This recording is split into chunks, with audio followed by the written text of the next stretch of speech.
ફળિયામાં હોય કુડિયામાં હોય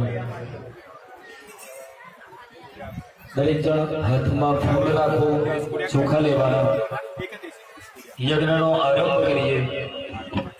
યજ્ઞના આરંભની અંદર જગદંબાના ચરણોમાં પ્રાર્થના કરીએ કે હે જગદંબા, હે ભગવતી,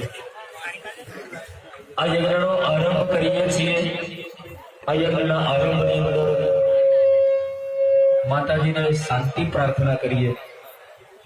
આપણા યજ્ઞનું વાતાવરણ શુદ્ધ થાય, આપણું મન શાંત થાય અને આપણું મન માતાજીના ચરણોમાં પહોંચે, એની માટે આ શાંતિ પ્રાર્થના છે કે જગદંબા, આ યજ્ઞથી પ્રસન્ન થઈ અમને, અમારા સમસ્ત પરિવારને અને તારા આ મંદિરે દર્શન કરનાર દરેક ભક્તોને તું શાંતિ પ્રદાન કર।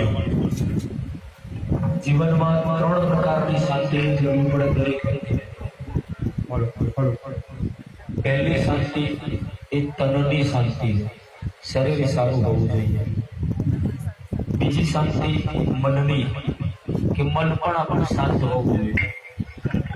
અને ત્રીજી શાંતિ એ ધન, ધન પણ આપણી જોડે શાંતિ વાળું હોવું જોઈએ। અતિશય પણ નહીં, ઓછું નહીં। અતિશય હોય તો રાતે ઊંઘ ના આવે। ધન કેવું હોય કે આમોસી કે માથામાં કેમ શાંતિથી ઊંઘ આવે, એવું ધન, બરોબર। માને કે આ યજ્ઞથી પ્રસન્ન થઈ અમને 3 પ્રકારની શાંતિ પ્રદાન કરજે। મનમાં દરેક જણાએ જય અંબે મંત્રનો જપ કરવાનો, અહીંયાથી શાંતિ પાઠના મંત્રો સાંભળવાના।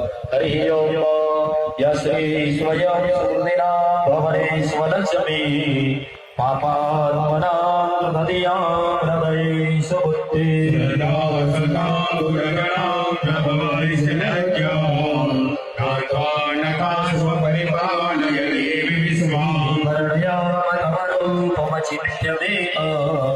किं चादिवीर्यमसुराक्षयकारि भूरि